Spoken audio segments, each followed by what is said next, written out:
The entire egg sequence took 2 days to film, and the prop department had to hard-boil about 200 eggs the night before right there on the soundstage. The first day of shooting, there were garbage cans full of eggs just right out of camera's range. The actors were eating as many eggs as they could get their hands on. Now on day 2, the smell of hard-boiled eggs permeated everything. In between shots, George Kennedy would run off the set and come back with tissue stuffed into his nose. When they finally wrapped that scene, Paul Newman was a blur running for the exit. Or exit. Yeah.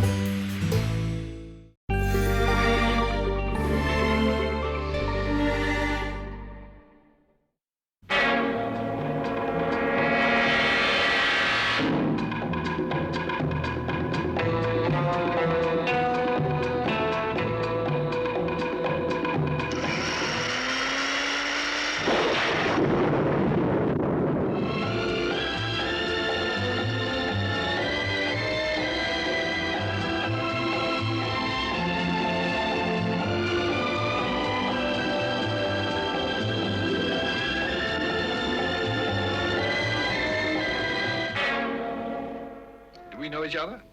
Why do you think we're going to? I don't know. How would I know? Because I already know an awful lot of people, and until one of them dies, I couldn't possibly meet anyone else. Well, if anyone goes on the critical list, let me know. As you can see, she was in serious trouble. But she still found time to enjoy herself. Mrs. Lambert, any morning now you could wake up dead. Of course, she never had as much fun as her husband. Now, he knew how to relax. You see, it all began when he got off the train.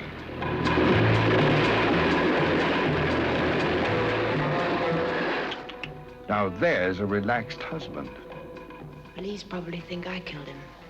Instant divorce, you mean? From then on, her life was one round of enjoyment. Entertainment. Enchantment? What are you doing in here? I'm having a nervous breakdown. But her life wasn't always that gay. There were times when she was in dire jeopardy. Hasn't it occurred to you that I'm having a tough time keeping my hands off you? Oh, you should see your face. What's the matter with it? It's lovely. When we played our charade, we were like children posing, playing a game. Reggie? Got you. Waterproof? You're Charles Voss's wife. Now that he's dead, you're their only lead. Mr. Bartholomew, if you're trying to frighten me, you're doing a first-rate job.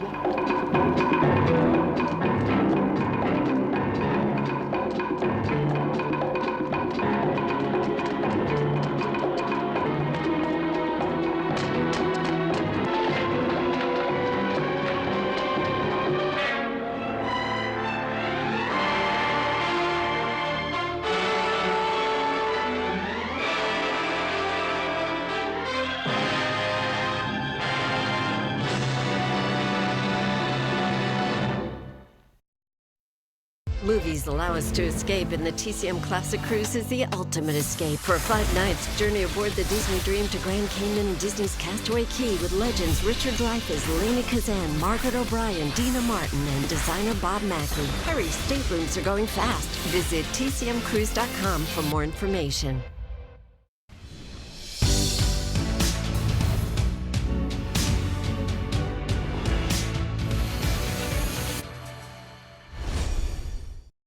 Welcome back to Turner Classic Movies. I'm Dave Karger. Up next, the first night of our Summer Under the Stars celebration continues with a movie that Elvis Presley made at the peak of his Hollywood career.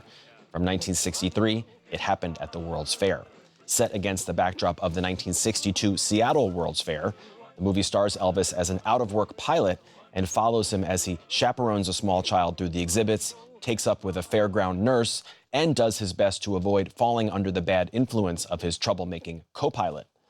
Elvis Presley began making movies in 1956, around the same time his singing career took off, and from the beginning, he was a tremendous box office attraction.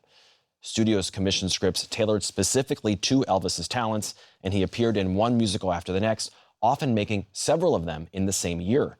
These movies tended to be made on small budgets in order to maximize profits, and they generally followed the same formula.